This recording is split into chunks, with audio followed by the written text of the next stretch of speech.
পুৱতি তৰা ধাৰাবাহিকখনৰ আজিৰ খণ্ডটিত আপোনালোকে দেখিবলৈ পাব সোণৰ মাকে চাদৰ মেখেলা পিন্ধিব নোৱাৰা ছোৱালী এজনীয়ে এতিয়া যে সংসাৰ ধৰি ৰাখিব লাগিব এই বুলি নিজৰ মনৰ কথা ব্যক্ততা কৰে।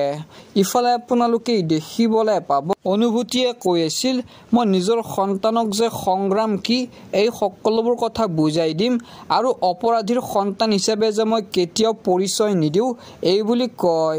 লগতে আপোনালোকে আজিৰ খণ্ডটিত দেখিবলৈ পাব অহিৰণৰ বায়েকে মাকক হয়তো মই কিবা ভুল কাম কৰিছোঁ কিন্তু তোমাৰ মনত মই কেতিয়াও কষ্ট দিয়া নাই আৰু অহিৰণে এতিয়া যি কামটো কৰিছে এই কামটোৱে যে তোমাক বহুত কষ্ট দিছে মই এই ঘৰটো উপলব্ধি কৰিছোঁ এই বুলি মাকক কয়।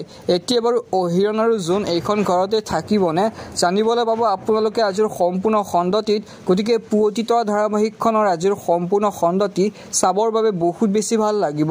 আপোনালোকেও যদি পুৱতি তৰা ধাৰাবাহিকখন চাই ভাল পায় তেনেহ'লে প্লিজ ভিডিঅ'টিত লাইক কৰাৰ লগতে মোৰ এই চেনেলটো ছাবস্ক্ৰাইব কৰি ল'ব আৰু কাষত থকা বেল আইকনটো প্ৰেছ কৰি দিবলৈ একদমেই নাপাহৰিব।